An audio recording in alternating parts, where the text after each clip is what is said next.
Idol, bakit kadalasan yung mga nagtatrash talk sa'yo amateur player? Abangan nyo ulit sa dulo ng video na to dahil doon natin yan pag-uusapan. At para naman sa mga bago lang sa page, ang ginagawa po nating content tuwing 9 PM ay 1 game per day, solo, rank, game. At ang goal natin sa content natin na to ay mag 100 win streak. Hi guys, nandito na tayo sa 270th day ng 1 game per day. Ang standing natin bago yung game na to ay 233, 36, 233 wins and 36 losses. Dito sa game na to, S5 tayo, kaya ang kailangan lang natin gawin ay mag-spam show ng win rate. At nakita nila na mataas yung win rate ko, kaya naman pinayagan nila tayong maging jungle. At gusto ko nga sanang mag-sun dito, pero nakita ko na parang mas maganda na magleyo. Ang lalambot kasi ng mga kalaban, kaya talagang dadaganan ng kabayo yan. So ayun, nandito na tayo sa pang 270 araw ng isang game kada araw. Digmaan na! Ang rotation na ginawa ko dito ay blue first kasi yung golden ay nasa baba, tapos yung Chu dito na palalim agad. Roamer to na naka-damage shield at mabibigyan niya yung marksman namin. Akin siyang hahabulin kaso lang di agad ako nag-level 4, kaya no normally natin yan kahit na walang ultimate.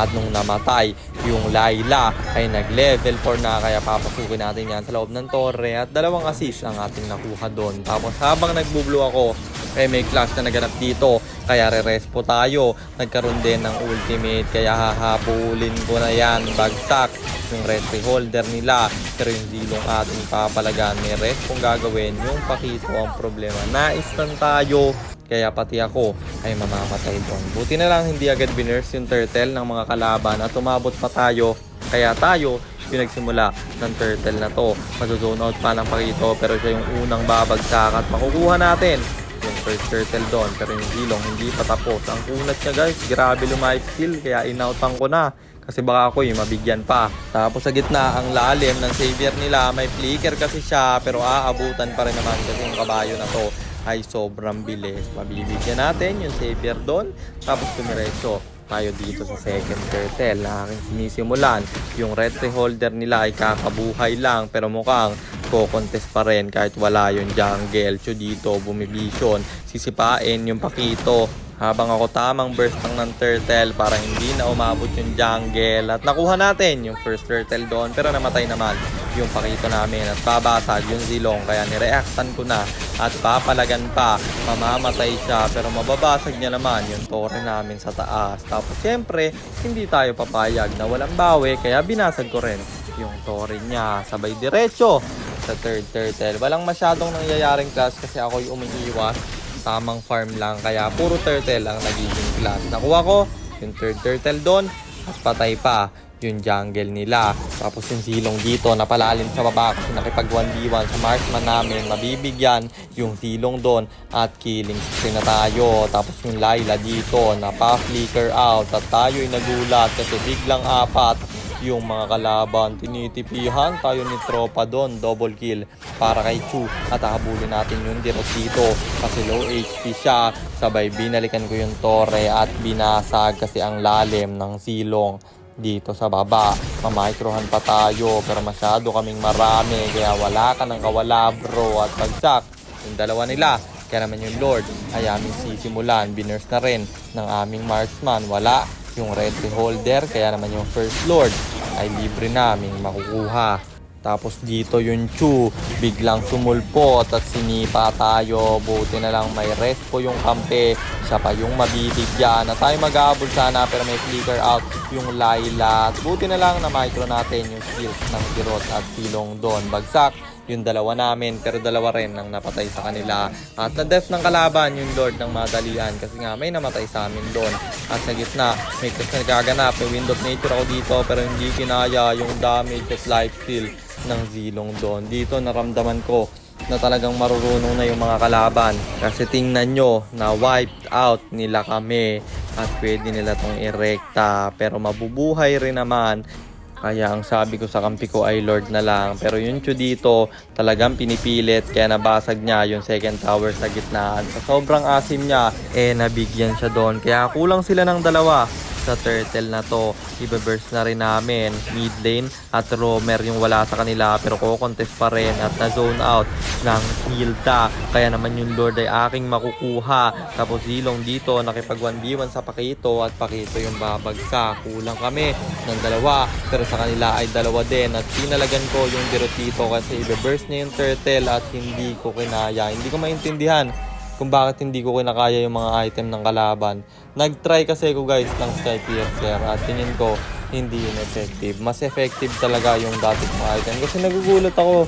Nakikipag 1v1 ako sa Zilong tapos sa Dirot hindi ko kinakaya. Kaya ibabalik natin yung dati nating item sa game bukas. At napa Wind of Nature na yung Melissa dito. Papasukin niya pero siya yung mabibigyan at bagsak rin naman yung Chu nila dyan. Wala kaming katulong, wala yung marksman kaya hindi pwedeng i-lord to. At ang ginawa ko, umabang na lang. Alam naman natin na hindi kayang mag-solo lord ng Leomord. At kung ang katulong ko lang Vex sana, ako pa rin yung tatangke, diba? Mapapalow ako niyan, baka kami pa ay mabigyan. At ako'y tamang abang lang. Kapag gantong sitwasyon guys, huwag niyong mamadaliin. Hindi yung pag nakakita kayo ng kalaban, SS agad or palag agad, mag-antay kayo ng tamang tempo. Kagaya nito, pwede kong agawin yung blue buff dyan pero hindi ko ginawa kasi mare-reveal kung nasaan ako. Ang ganda na ng pwesto ko, hindi nila chinecheck to at bigla ko silang bibigyan.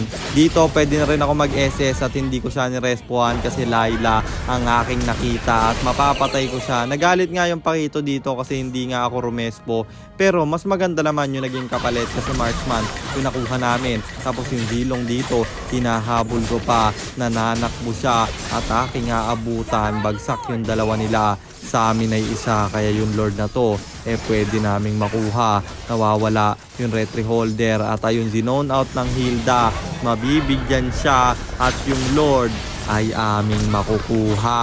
At dito naman sa baba tayo na ang nag-flow para magsabay-sabay yung minions tsaka natin papasukin. Pero yung Chu dito ang mauuna at siya na ang ating binigyan. Sky Piercer ko bumabakat sa bawat kalaban. May buy and sell pang gagawin at mauubo sila. Nakapasok yung minions kaya binigyan ko yung Layla at na-tower na ng kampe.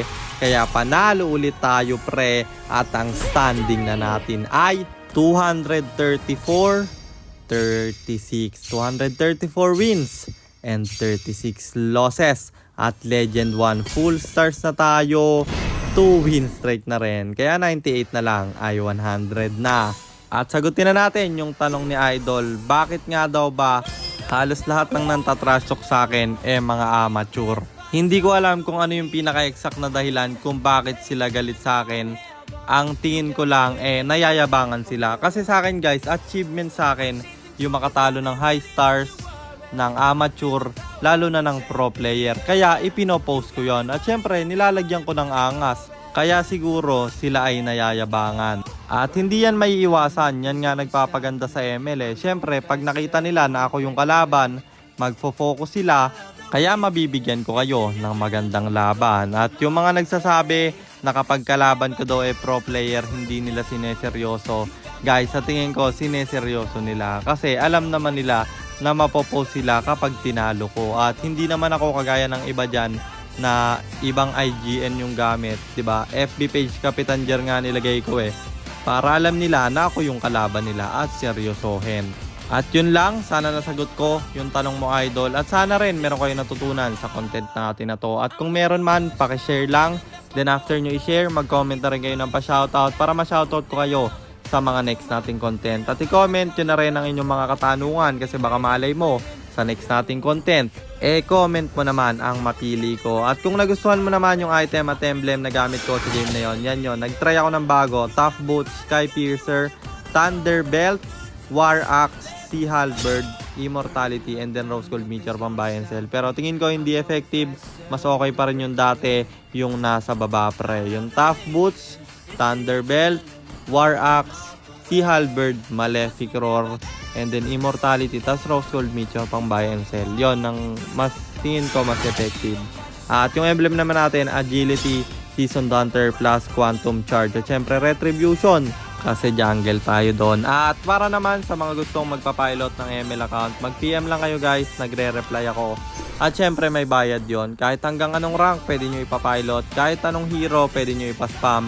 Basta may additional payment pag magpapaspam kayo ng hero. At bago kayo mag-message, mag-like, mag-share or mag-comment, huwag nyo munang kalimutang i-follow yung page natin. At i-subscribe yung YouTube channel. I-search nyo lang Kapitan Jer. At yun lang guys, sana nag-enjoy kayo sa content natin na to. At shoutout sa'yo Jaslem Barredo, kay Joshua Cornelio, kay Ken De Los Santos at kay James Daus. Maraming salamat sa suporta nyo guys. Ingat kayo. God bless. Paalam.